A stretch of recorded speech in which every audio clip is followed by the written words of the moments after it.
Comment représenter rapidement une molécule ayant une longue chaîne carbonée? Eh bien, on utilise la formule topologique. Elle consiste à représenter de manière simplifiée les molécules organiques. Prenons différents exemples pour se familiariser avec cette notation. Dans une formule topologique, deux carbones liés ensemble sont représentés par un segment ou un trait. Le trait représente la liaison chimique carbone-carbone, et chaque extrémité du trait correspond à un atome de carbone. Nous venons de représenter ici la molécule d'éthane, CH3CH3. Par souci de simplicité, on ne représente pas les atomes d'hydrogène qui sont directement liés aux atomes de carbone. Leur présence peut être déduite en tenant compte du fait qu'un atome de carbone établit toujours 4 liaisons.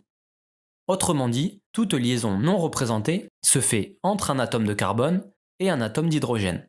Intéressons-nous à une molécule ayant une chaîne carbonée plus longue, comme l'hexane. Pour que vous puissiez mieux suivre, on numérote les atomes de carbone de la chaîne afin d'identifier un même atome de carbone dans la formule semi-développée et dans la formule topologique.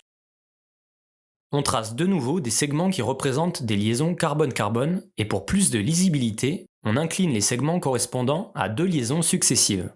On obtient une ligne brisée dont la longueur dépend du nombre d'atomes de carbone présents dans la chaîne. À chaque intersection des segments qui forment un angle, et à chaque extrémité de la formule se trouve un atome de carbone. On peut vérifier que notre formule topologique est correcte en faisant apparaître les atomes de carbone et les atomes d'hydrogène qui leur sont liés. On retrouve bien la formule semi-développée présentée au-dessus. Pour représenter un alcane ramifié, on commence par la chaîne principale. Puis on ajoute ici un segment en position 2. Il faut être attentif à bien positionner la ramification. La numérotation de la chaîne peut dans ce cas vous aider à ne pas vous tromper. Si une molécule possède un groupe caractéristique, on le fait apparaître selon les règles des formules semi-développées. Ici, c'est le groupe hydroxyle que l'on note OH. La liaison entre le carbone et l'oxygène est une liaison simple, donc on le note à l'extrémité d'un segment. On représente les atomes d'hydrogène quand ils sont liés à un atome différent de l'atome de carbone.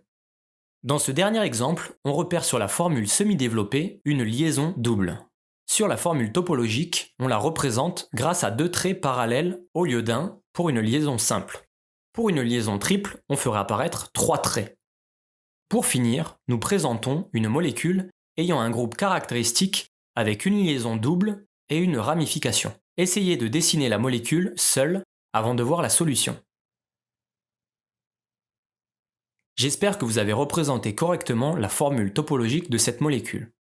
Dans une prochaine vidéo, nous aborderons d'autres exemples pour s'entraîner à écrire des formules topologiques. À bientôt!